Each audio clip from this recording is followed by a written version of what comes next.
Hello, everyone, and welcome back to another episode of What a Fuster Cluck. I'm your host, Lolita Keys, and today we're going to keep it moving on the conspiracy theory train.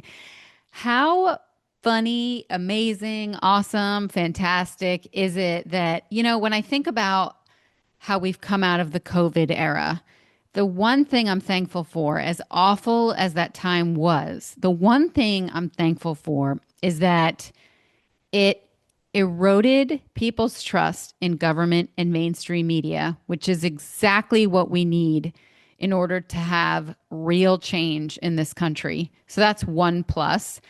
It eroded our trust in medical institutions and big pharma, which we have also desperately needed, and has now enabled us to move in a different, much different direction when it comes to healthcare in this country. And although none of these things are going to change overnight, the reality is it was this type of exposure, which I don't think they ever saw coming, that I am just so grateful for, which leads me to the topic for today. This is the SPLC scandal. You may or may not have heard about this, but it was a big talking point in the news this week. And I wanted to give you all just some background information on what's going on, why it matters, and why it just adds more strength and support to the argument of all of these crazy conspiracy theories that people have been talking about for decades in some instances now coming to fruition. The claims against NGOs and just, referring to them as like this fourth branch of government, which they are. If you haven't read Vivek Ramaswamy's book, The Five Truths, I highly recommend it. It does a huge deep dive on a lot of these NGOs, and it's absolutely obscene how many of these there are. And I think with people out there like Nick Shirley, for instance, who are starting to expose more and more of the fraud going on in this country, the more things like this come to the forefront, come into people's inboxes, onto their social media feeds, into their stratosphere, the better off we will be when we start to, when we continue, I should say, to lift the veil of the craziness that is happening in this country and worldwide, and how it impacts our everyday lives, and how they cannot hide anymore from the fact that people are waking up. Like, we know these things are happening now. You can't just continue to sweep these things under the rug and hope that people will forget. Like, there's just no way. Pandora's box is open, and we're never coming out. So the more people start to become truth tellers, and the more that we continue to expose this type of fraud, hopefully the better off we'll be in the coming decades. So let's jump right into it and really get into like the nuts and bolts of what's going on. All right, so let's dig in. What exactly is the SPLC, and why does this matter? So for anybody who doesn't know, the SPLC stands for the Southern Poverty Law Center. It is a major U.S. civil rights organization founded in the year 1971 and is best known for tracking and publishing lists of hate groups, filing lawsuits against extremist organizations like the Ku Klux Klan. Sounds amazing, right? And probably when it first launched, how amazing does this sound, right? It's a good thing for the country because we don't want the Ku Klux Klan in America. And they're also known for providing data, which is used by media, academics, and sometimes law enforcement to understand hate groups in this country. So why does this matter? It has something called a hate map, and its hate map and classification influence public perception like tech platforms and policy decisions. Are you picking up what I'm putting down so far? It has historically shaped how extremism is defined in the U.S. So you can see how over the course of time, this can become corroded, infiltrated, and really just lead us to where we are today. And so critics, especially, of course, those on the right, have long said that the SPLC is politically biased, which is coming to fruition today, based on what's been reported recently. And it's too loose or subjective in its labeling groups as hate organizations. So, like, what is this criteria that defines a hate organization, and how does one land on that list? Obviously, in the case of the Ku Klux Klan, it's pretty obvious, but what is the criteria and how has that evolved over time? And also, how has it grown in its scope to include criteria in its definition that perhaps drives the wrong or mislabeling is really the point I'm trying to make here of certain groups that aren't hate groups, but just political groups that might be against people in the Democratic Party or against people in the Republican Party or just whatever it is. But, what is a true hate group? Who gets to define that?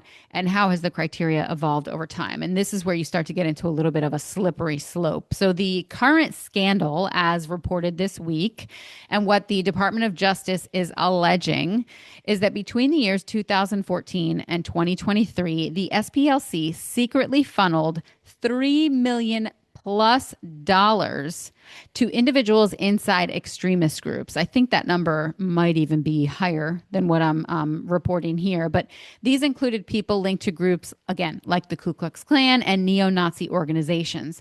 The donors were allegedly misled about how their money was used. So the charges include things like wire fraud, bank fraud, and money laundering. But the most explosive claim in this is that, if you haven't been able to read through the lines just yet and everything I've been telling you so far, it's that the SPLC may have funded the exact extremist actors that it publicly condemns. In other words, fueling the fire, funding the people secretly through whatever back channel they're doing these transactions through to perpetuate the hate, to perpetuate the group. And why would they do something like this? Well, first, I want to be clear. Racism exists in America today. Hate groups exist in America today. But I don't care what anybody says. Honestly, I feel like all of this government propaganda is just dividing us further than ever before, when it seems to me like in the 80s and through the 90s and even in the early 2000s, like we were moving away from all of the race baiting. But in recent years, it has come back in full effect. And in my opinion, it's been more divisive than it has been inclusive, even though everything is all about inclusivity now. And I've done podcasts on this before. There's plenty of other places that you can go to validate what I'm saying, but there's just no way that this country feels more unified on a racial level, on a social economic level, because of just the divisiveness of the media and our politics today. And I know that these things have been around forever, but they are just incredibly exacerbated and fueled by things like social media and the fact that information changes at such a rapid pace we can't even keep up anymore. So why would they fund these people? Well, my only assumption is because things were actually on the up and up, and especially in America and other civilized societies around the world, you were actually seeing less and less of these hate groups, less and less of, enrollment or growth in things like the Ku Klux Klan, for instance. Like, these numbers were dropping. You cannot tell me that these things were like skyrocketing around the times when things in this country were moving in the right direction, as far as segregation, or even people who are anti-gay or anti-lesbian, whatever have you. We were definitely moving on a path organically towards more inclusivity. And so it makes sense to me that a scandal like this could actually be happening, because we see this time and time again. Scandal after scandal that gets reported these days, it all boils down to the people with money, the people in positions of power, just continuing to want to keep us divided, or continuing to want to make us feel like these problems still exist and are so exacerbated that we really need to continue to focus on organizations like this. And of course, the organization doesn't want to die. There's actually a ton of money, like way more money than I can even fathom in my mind that's looped up in this organization. And it's truly mind-blowing if you dig into this case and what we know about it so far. And I don't want to say all this without also giving the SPLC's defense. And so they're arguing that the payments that they made were part of informant or intelligence gathering operations, which sounds really convenient when you're trying to get out from under an accusation like this. And they're saying that the goal was to monitor and prevent violence. And similar tactics are used in law enforcement and counterterrorism. Okay, okay, not totally unreasonable, right? Like this is something that I can see happening. And I also wonder how many people from, you know, places like the FBI, for instance, or even the CIA, or who knows where, who knows what three-letter agency ended up working for this organization and getting involved in this kind of work. But again, who's to say that once these informants are in place, that again, that they're not exacerbating the very thing that we're trying to quell? So, I mean, this all sounds like bullshit to me, quite frankly, but you know, their dispute isn't just did the money move? It's was it legitimate infiltration work or was it fraud and deception? Just like planting the seed of fraud and deception. And we know this happens. If I say, you know, the name George Soros, what does that mean to you? And it doesn't matter if you're on the right or the left, like this is going to happen no matter what. And it's just something that I think we need to be more and more aware of and just don't get caught up in the propaganda surrounding this case. We just have to wait and see how it plays out. But it is pretty explosive. And I do like to see agencies like this, where money is funneling through in such gigantic amounts, just unthinkable amounts, that it just screams fraud to me. I mean, it fits all of the criteria. And it's like, oh my God, had I only known when I was younger that I could spin up something like this, like God knows where I'd be today. But it's just crazy to me that these entities exist and get away with the things they get away with. And I'm just thankful to see some of this stuff starting to get exposed. So let's go back to who initiated this and why are they doing it now? So the indictment was brought by the U.S. Department of Justice under the Trump administration. Not surprising. It was announced in April of 2026 after a federal grand jury process. So seems legit so far. But the context of this does matter because, again, I mentioned conservatives have criticized the SPLC for years, and the FBI reportedly cut ties with the SPLC in 2025 over their bias concerns. So this case is widely seen as part of a broader political institutional conflict. And, you know, it makes sense. But why are the reactions so polarized? Because this is not a universally agreed upon scandal. It's being interpreted in two very different ways, as per usual. So let's call these interpretation A and interpretation B. So what are the critics of the SPLC saying? Okay, they're saying things like the organization manufactured or fueled extremism, where it didn't exist or where it didn't exist at the levels that they were purporting. It misled donors for fundraising, and it became a political actor disguised as a watchdog. Okay, so what is interpretation B? The supporters of the SPLC, what are these people saying? Of course, they're saying this is a politically motivated prosecution, but we've seen this time and time again. No one has gone through more politically motivated prosecution than Trump. And you all know how I feel about this current administration. So this is not me, you know, saying rah, rah, all things for Trump, but it's just hard to argue who has faced more political persecution than Trump. And like nobody comes to mind. The supporters of the SPLC are also saying things like informants are standard in anti-extremism work. Okay, sounds like an excuse to me. I'm not going to lie, but okay, sure, maybe that's the case. And they're also saying that it's an attempt to undermine civil rights organizations because, and this is a fair statement, I can see this, when you have Trump abolishing things at the government level like DEI programs and so on and so forth, the SPLC seems like a natural target to be able to make the argument that this could be politically motivated or that it is undermining civil rights organizations. I could see that. But, again, the conspiracy theorist in me, the person who kind of has been just cracked open to the bigger picture of what's really going on, of course, I'm leaning more towards, I'm not saying it's true, but I definitely would lean more towards the opinion that this is possible and it could absolutely be happening. And, of course, you've got your side A, you've got your side B, but then you also have controversies that are just fueling the chaos. So, on top of this indictment, we've got online figures whose names I won't mention, but they're making unverified claims about ties between the SPLC and commentators. We need to be careful when we're following these online influencers that what they say has been validated and fact checked, and they're not just, making up stuff to fuel the fire. And these allegations are also not evidence backed. And so just treat things like this cautiously and focus on the facts. What do we know right now? What are the allegations that we know today?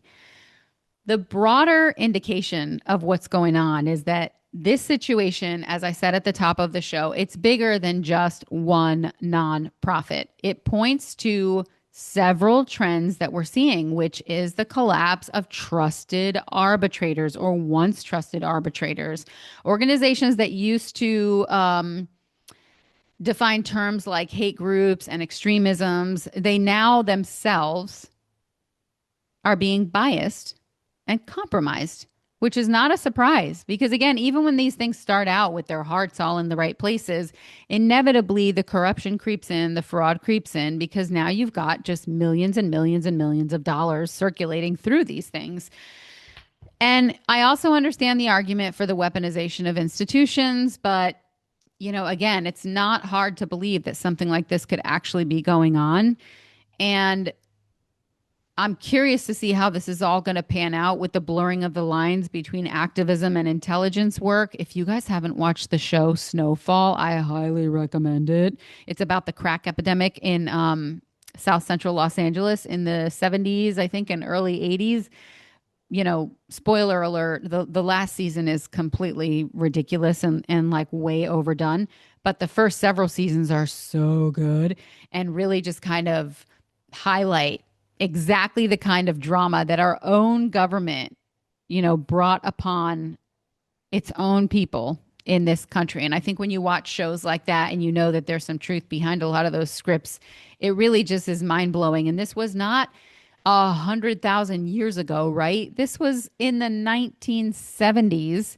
So that things are still going on like this today. They're just done at a different kind of level. Anyway, what's the bottom line here? So the bottom line is, what do we know? What is confirmed? Let's just stick with the facts for now. The SPLC has been federally indicted on serious fraud-related charges. The allegations, which have not been proven, they're allegations, is that they knowingly misled donors and funded extremists improperly. Who's going to make that? Who's going to draw that conclusion? What kind of evidence do they have to support this? Well, I'm assuming since they're the DOJ that they've got some pretty damning evidence, but this could all be for fanfare, right? And a month from now, 2 months from now, 6 months from now, who knows? By the end of the Trump administration, this may all just completely wash away. Nothing happens. Either it's all just smoke and mirrors to draw our attention away from the war with Iran, or to, bring some level of positivity to the Trump administration. Like, look over here, look what we're doing. This is so great. Only time will tell, but depending on what news outlets or organizations you're listening to is going to depend on whether you even know that something like this is happening. So I'm going to continue to follow this one and just see where it does end up going. And I'm also curious to see what's going to happen again with all of the fraud that Nick Shirley is exposing. Will this go anywhere? Will any change actually happen? Or are we just, compelled to stay in this ridiculous cycle of this constant corruption, drama? Look over here, look at this new scandal, and then we just kind of like forget about it 2 days later. So I don't know. Tell me what you think. What are your thoughts? What a fusterclucklk@gmail.com. Remember to like, share, or subscribe to whatafustercluck.com on Apple, Spotify, and YouTube. As always, thank you so much for listening. I look forward to hearing from you on your thoughts, your commentary on this episode. And what do you know? Like, what are your inner circles saying? Keep me posted. whatafusterclucklk@gmail.com. That will do it for this week's episode, everyone. Thank you so much for listening, and remember to share with a friend. Bye, everybody.